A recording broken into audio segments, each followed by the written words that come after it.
I was very fortunate to grow up in the safari business all my life. I've lucky for me, from the date of birth to be exact, basically, my dad started Jonix Safaris as a company, and that's all I've known my entire life. Today, after 30 years, today Jonix Safaris has 3 main bases in the Eastern Cape. Our home base is Lalibela Game Reserve, which is a big 5 private game reserve owned and operated by our family. We have a northern area which we operate out of in the Karoo, which we have a camp up there and hunt the Karoo species.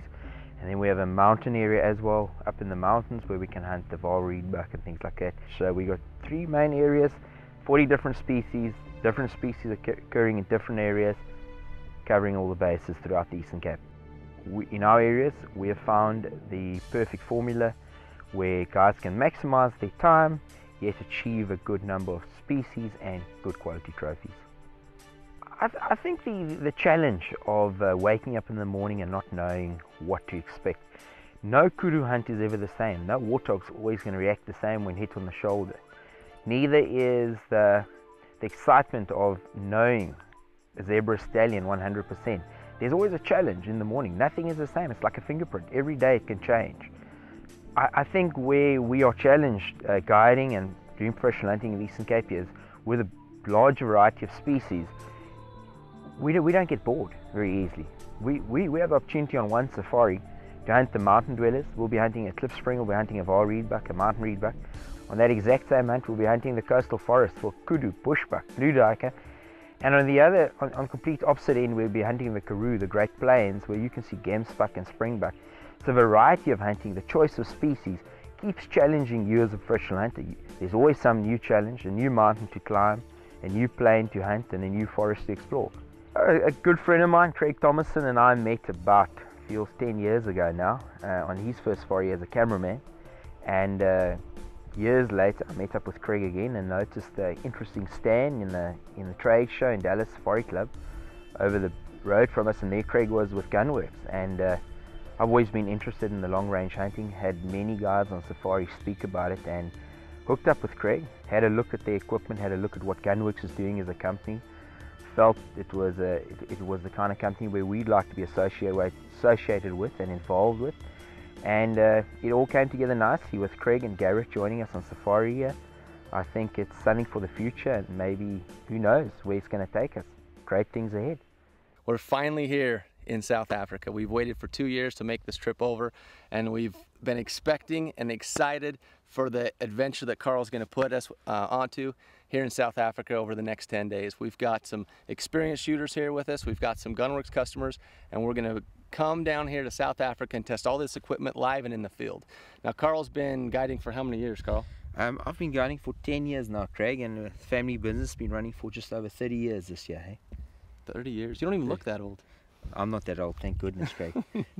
But yeah, we're gonna be hunting the Eastern Cape. We're gonna be hunting our coastal area, and then we're gonna head up into the Karoo, the Great Karoo, into the mountains, and we're gonna test our guns on the coast here. We're gonna be shooting across valleys and putting up with a bit of coastal breezes and different winds, temperatures. In the north, we're gonna climb to about 6,000 feet, and we're gonna have the chance to shoot up long range with the mountain species, klipspringer, things like that. And there we'll be testing with great temperature differentials, you know, freezing at night, real hot in the day, going up to 85, 90 degrees. And we're going to see where this equipment's going to take us. We're excited. All the guides are really looking forward to seeing what the equipment's going to do. We've been speaking about it for a long time. It's just great having you guys here. Eh? Well, we're very excited, and we know our equipment's going to be up for the test. We're here to, again, prove that this equipment can go anywhere in the world for you and perform the way it's been tested and tried and expected to perform in the field. So we're zeroing our rifles. We're here at the range. We're going to send a few downrange just to make sure we're zeroed and the staff at the airlines didn't treat our gear too bad, and we'll be ready to rock and roll come tomorrow. Let's have at it, man. Let's shoot. Shoot.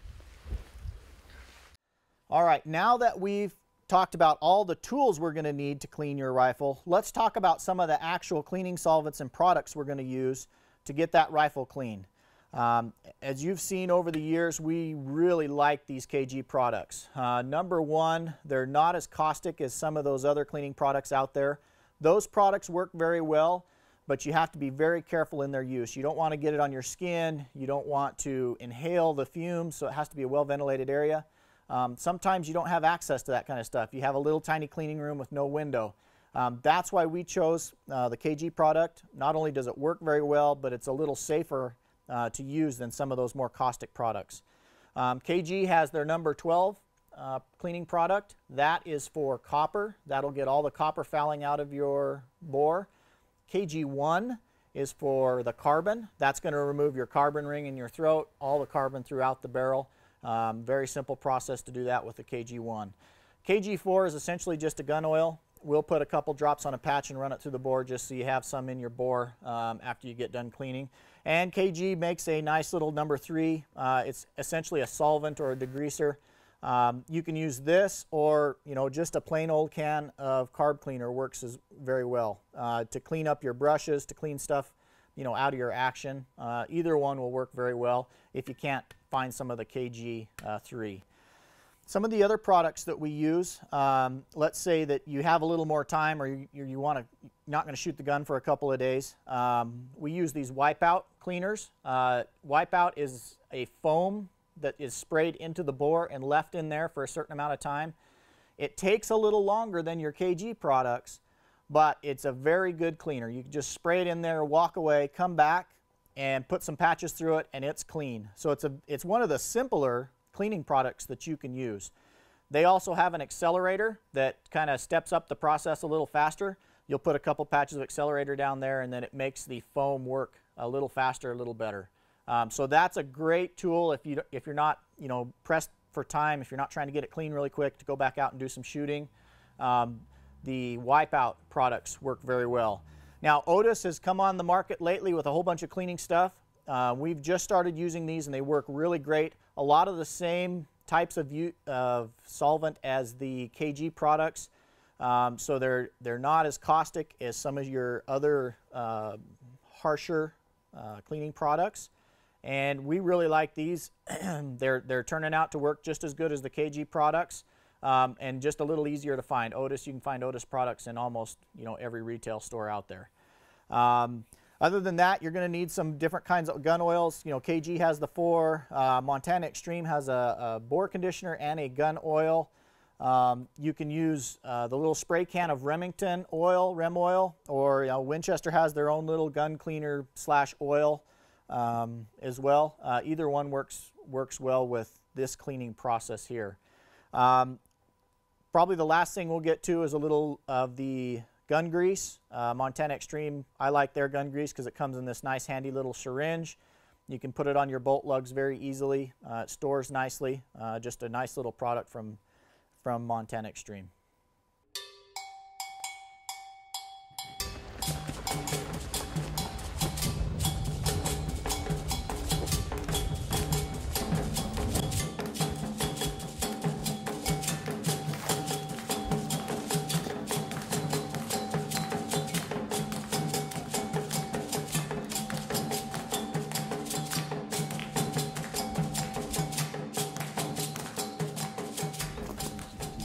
You see that bull? What? Corrado? No, the nyola. Yeah. It's in the trees. Oh, there you go. See, he's back. Is there 2 bulls there, Greg? I've only seen one bull. Look to the more to the left. Standing away from us, I think there's a young bull as well. So it looks like we found down here about 700 yards out, down an opening, we found a bull and about probably 10 head of cows.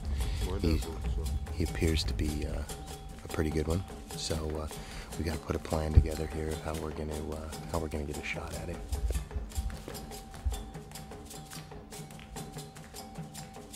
It's just on the edge of that river that comes out there. A couple of thorn trees. Yeah. You'll see the females, and he's just feeding towards the right there. Just want him to come out a little bit so that we can see what his horns look like. Okay. And then we'll make a decision, eh? Okay. So he's about, shoot-to range is about 704. With the binoculars here, he's right around 698. It's going to be a tough shot though. He's got a lot of timber and stuff in there. If he would just feed out to his right about another 30 yards, I'd have a good clean shot at him. So just going to put a plan together here of how we can execute on this bull and make it happen. You know, what I can see here is a big bull, big body. You know, he's got good horns, nice sweep, ivory tips. He's flaring a little bit on the top. So I think if we can get a clear shot at him, we should take it, eh? Okay. He's in a very nice area. We must just not waste too much time. Get on him and we see what we can do.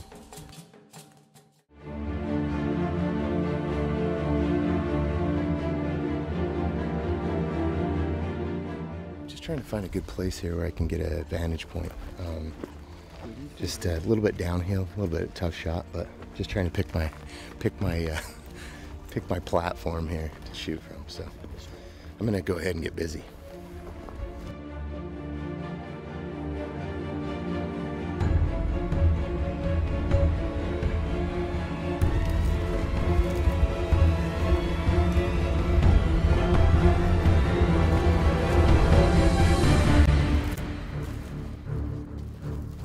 The big one.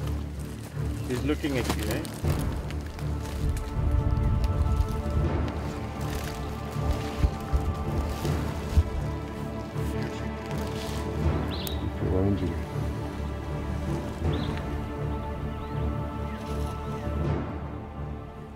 Okay, shoot to range, Kregg. Shoot to range 722.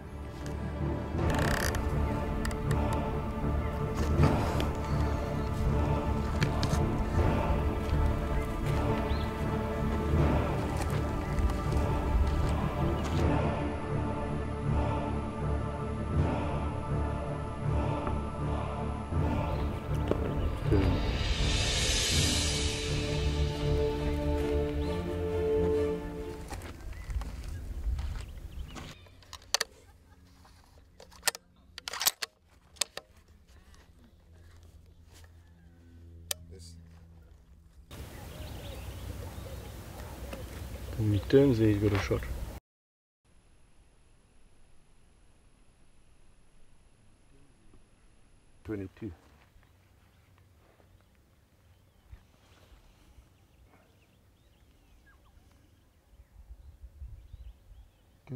Okay. Okay. So just reload, watch him.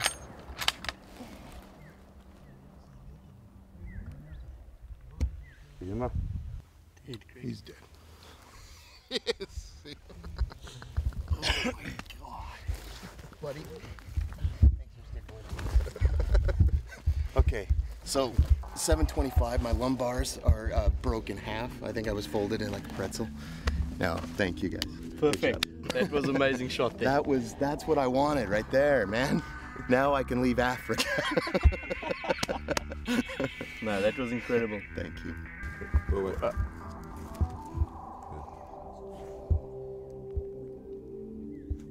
Right behind the shoulder. Boom. Good work, Juan, on the camera. Boom. See that vapor trail? There we go. John's gonna have to go with me everywhere I go because he's gotten pretty handy with the Tines Up adapter and the old Swarovski spotting scope. So Now thanks, we've John. got him. Look at that. Hey, look at that. Perfect bull, eh? Ah, geez, beautiful animal. Pretty. That is beautiful bull. See how he's flaring, like I told you Yeah. when we saw him in the top there. Yep. Nice and deep saddle and flaring out with a pretty symmetrical horns there. Yeah, he's very symmetrical, isn't he? Thank you, you guys. No problem. Oh, look at those ivories. Beautiful. Look at these ivories. John, those are like 2 inches. Yeah, perfect. On You each see, they side. get them when they're older. When they're young, the horns are completely black, and that's from rubbing it down. Wow. So as he grows, he's sharpening them, rubbing them, because that's what he used to fight with. And if you look from the tip straight down, it's in line with its eye. And they'll use that to fight with So each they other. can But you see. see how he just rubbed it on trees, on brush, and things, and big old mature bulls, they get these white ivory tips.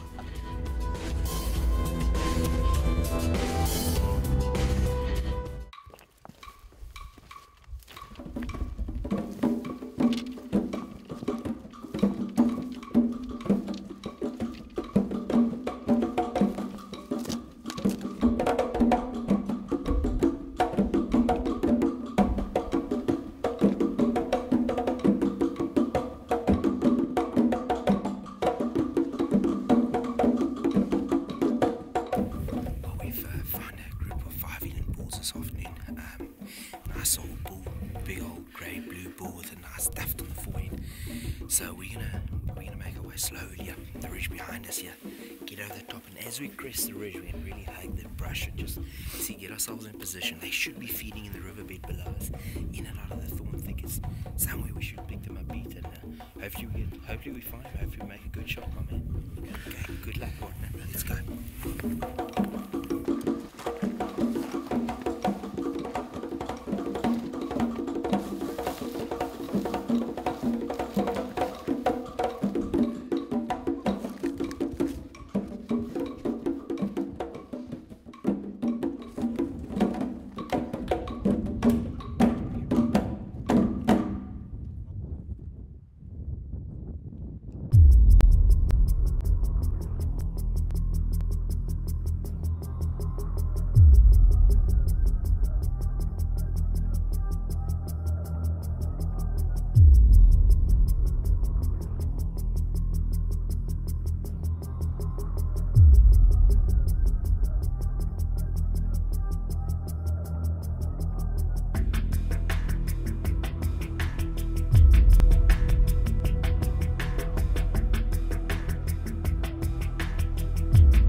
I'm looking at him.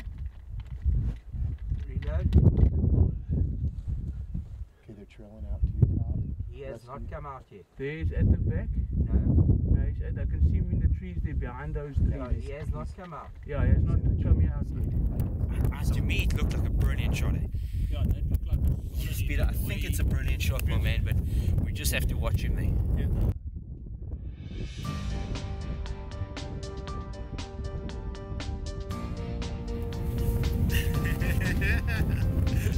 Big Elan down.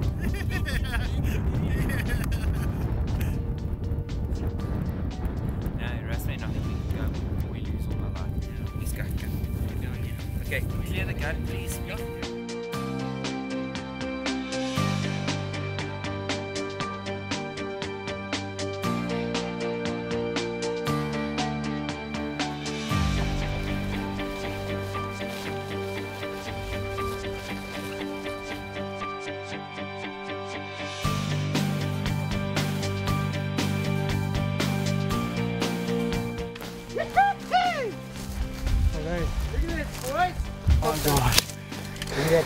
There you go, my man. Yeah, thank you very much, Rusty. Well done, buddy. Beautiful, beautiful, beautiful shot. From the angle that we shot at. Yeah. Straight in there. Straight on, yeah. Yeah. Good job. That Well done, my man. You gotta tell me that's the biggest thing you've ever shot. That's the biggest thing I've ever shot in my entire life. I'm going to Disneyland. Oh, I can't believe it. That thing is so big. Look at the size of that thing. And this is an old bull. What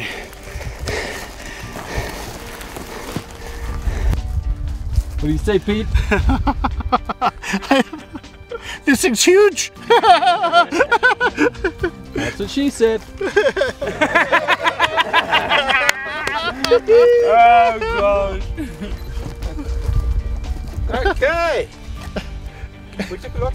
Hunting apparel for long-range pursuit provided by Sitka and Kenetrek Boots of Montana. License applications made through Cabela's Tags. Brought to you by Gunwerks, G7 Optics, Night Force, Hornady, Flatline Ops, and Caldwell Shooting Supply. Welcome to long range pursuit. pursuit. Yeah. Bum bum bum bum. Hey,